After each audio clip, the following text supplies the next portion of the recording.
अब वहां सरकारें, जब जनता ही जागरूक है तो सरकार क्या करेगी, सरकार क्या क्या कर सकती है, उसका एक इलस्ट्रेशन ऑनरेबल हाई कोर्ट के सामने आज आया।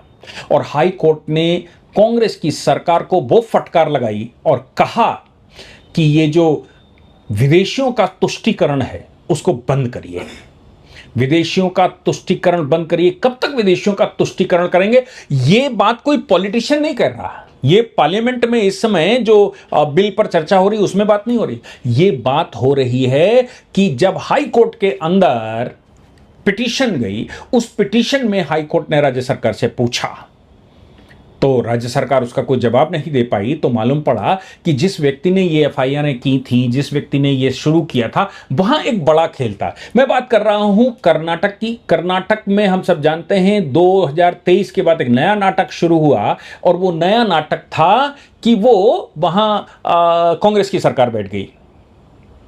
कांग्रेस की सरकार बैठने के बावजूद टेम्परामेंट लोगों का नहीं खोया। एक डॉक्टर जीबी मुनिराज, एक आम नागरिक हैं, एक डॉक्टर हैं, उन्होंने अपने क्लिनिक के आसपास संदिग्ध बस्तियों को नोटिस किया।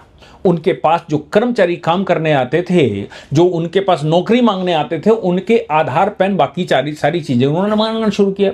लोगों ने जमा भी करना शुरू करा। वो जाति से मुस्लिम थे, विदेशी थे, डॉक्टर जागरूक व्यक्ति था। डॉक्टर ने उसकी क्रॉस पड़ताल की तो पता लगा कि ये तो सब नकली हैं। डॉक्टर ने कुछ लोगों को अपने यहां नौकरी पर भी रख लिया। नौकरी पर रखने के बाद उनको कॉन्फिडेंस में लिया।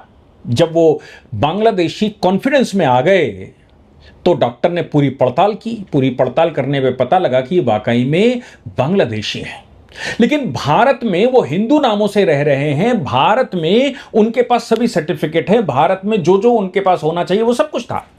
लेकिन एक जागरूक डॉक्टर को जब ये पता लगा कि ये तो नकली हिंदू हैं, डॉक्टर ने एफआईआर दर्ज करवाई, पुलिस को बताया।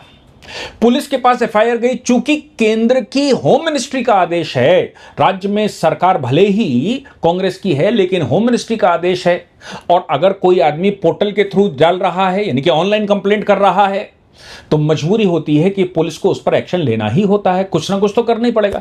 पुलिस वहां पहुंची, पुलिस के ऊपर दबाव पड़ा। दबाव जब पुलिस के ऊपर पड़ा तो उन लोगों ने जिनको ये अवैध घुसपैठिए बता रहे थे डॉक्टर साहब, उन लोगों ने अपनी नागरिकता को लेकर एफआईआर दर्ज करवानी शुरू करी। उन्होंने कहा गलत तरीके से डॉक्टर हमको सता रहा है, हम जाति के हिंदू हैं और ये डॉक्टर हमको फंसा रहा है।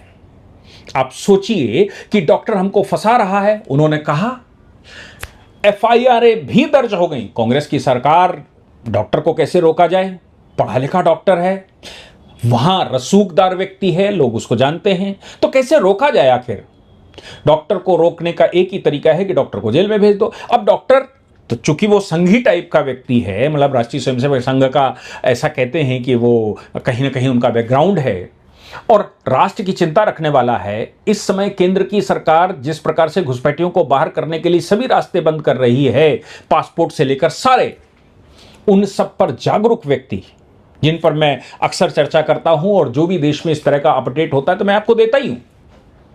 मैंने उन विषयों के एक एक लेक्चर बनाए हैं जहां जहां हाई कोर्ट ने, सुप्रीम कोर्ट ने या फिर सरकारों ने काम किया है, नोटिफिकेशन गए हैं और क्या क्या हम कर रहे हैं, मतलब केंद्र की सरकार क्या क्या कर रही है। डॉक्टर उसी प्रकार का जागरूक नागरिक, उसने जब उसको रोके कैसे, संघी व्यक्ति मतलब ईमानदार भी है, उसको कहीं फंसाया नहीं जा सकता। राज्य की सरकार को सबसे अच्छा आसान तरीका मिला कि इसके खिलाफ एफआईआर दर्ज करते हैं। उन्हीं लोगों के जिनके विषय में डॉक्टर जानकारी दे रहा है, उन्हीं लोगों ने एफआईआर दर्ज करवाई कि डॉक्टर हमको परेशान कर रहा है, मोहल्ले में बगल में रहते हैं और डॉक्टर हमको जीने नहीं दे रहा। कांग्रेस ने एफआईआर भी ले ली और एफआईआर दर्ज करने के बाद डॉक्टर के ऊपर शिकंजा कसना शुरू किया। डॉक्टर को कन्विंस करने की कोशिश करी कि तुम आगे से इनके पीछे मत पड़ो, अगर तुम्हें हमारे राज्य में रहना है तो इनके पीछे मत पड़ो, इनके पीछे पड़ने की बजाय तुम अपना काम करो, डॉक्टरी करो। तुम्हें आप सोच कर देखो, लोग ये भी सोचते हैं सस्ती लेबर मिल रही है, फ्री का आदमी मिल रहा है, क्या बुराई है, कर लेते हैं।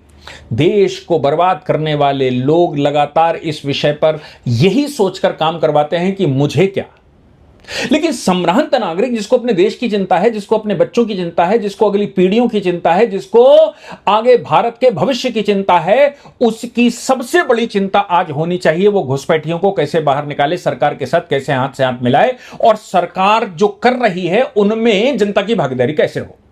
डॉक्टर उनमें से ही एक था। डॉक्टर हाईकोर्ट पहुंचे। डॉक्टर ने सरकार के दबाव को नहीं माना। डॉक्टर साहब हाईकोर्ट पहुंचे। हाईकोर्ट में उन्होंने पिटीशन लगाई कि साहब हमने इनकी शिकायत करी, रोहिंग्या बांग्लादेशी का इन्वेस्टिगेशन करने की बजाय सरकार ने मेरे खिलाफ भी मुकदमे कर दिए कि परेशान कर रहे हैं मोहल्ले वालों को। ऑनरेबल कोर्ट ने जब ये डॉक्यूमेंट देखे तो कोर्ट को भी समझ में आ गया था कि कर्नाटक में कौन सा नाटक चल रहा है। और ये पूरे देश में, चूंकि कांग्रेस की सरकारें तो बहुत कम राज्यों में रह गई हैं, जहां जहां भाजपा की सरकारें वहां से तो बोरिए बिस्तर लेके गए कहां, सब कांग्रेस की सरकारें जहां थी वहां घुस गए।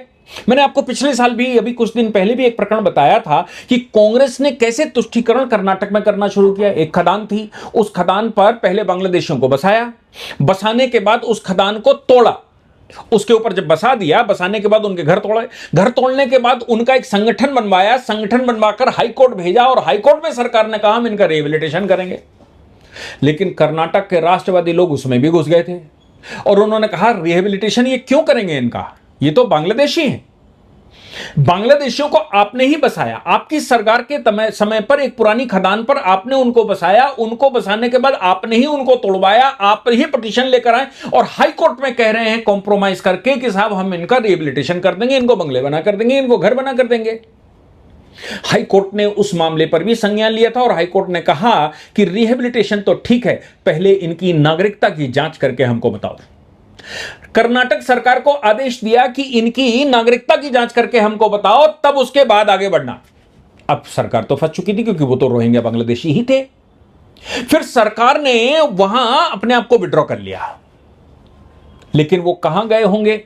सरकार तो कर्नाटक के निकालने से रही, कांग्रेस की सरकार है, कहां गए होंगे? वो कहीं एक जिले से हटकर दूसरे जिले में शिफ्ट करवाएंगे। लेकिन आप सोचिए कि कितनी गहराई से कांग्रेस की सरकार ने रोहिंग्या बांग्लादेशियों को परमानेंट रेजिडेंट भारत में बनाने के लिए, कि अगर उनके वो मकान बन जाते जो हाईकोर्ट में उन्होंने कहा कि हम इनको रिहेबिलिटेट करेंगे, मकान बना कर देंगे, अगर वहां कॉम्प्रोमाइज हो गया होता जैसा उन्होंने एफिडेविट लगाया था और कर्नाटक के संभ्रांत लोग हाईकोर्ट ना पहुंचे होते तो वो भारत के नागरिक बन चुके होते हैं और ये कहा जाता कि इनको तो सरकार ने शिफ्ट किया है, सारी क्रॉस चेक कर लिया है।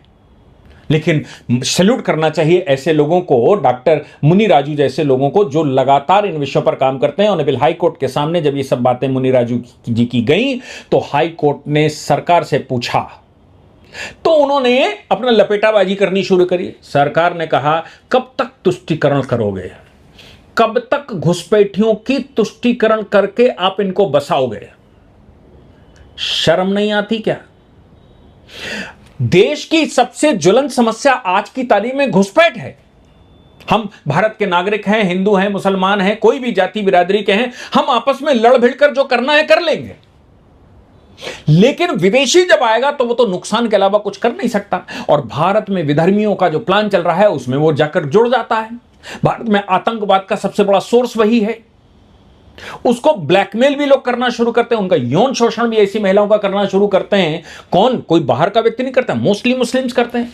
ऐसे बहुत सारे प्रकरण सामने आए हैं जिसमें मुसलमानों ने उनको पहले बसाया और बसाने के बाद उनकी महिलाओं का यौन शोषण शुरू किया और इस बात से कि हम बता देंगे कि तुम विदेशी हो, पकड़ जाओगे। ऐसे भारत में होता रहा और बहुत सारे प्रकरण सामने आते हैं।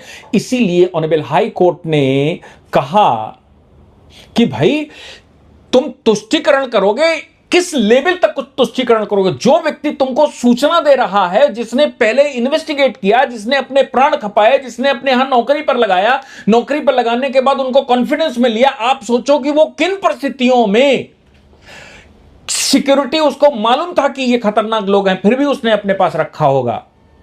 उसको मालूम है जहां पर वो रहता है उसके अगल बगल ये बस्ती गलत तरीके से बसी हुई है, उसकी जान को खतरा है, उसके परिवार को खतरा है, उसकी प्रैक्टिस को खतरा है। और अगर कोई व्यक्ति इतने बड़े स्तर पर रिस्क लेने को तैयार है और राज्य सरकार उसके खिलाफ ही एफआईआर लिख रही है, ये तुष्टीकरण कांग्रेस कब बंद करेगी मुझे तो नहीं मालूम, आपको मालूम हो तो बताइएगा। लेकिन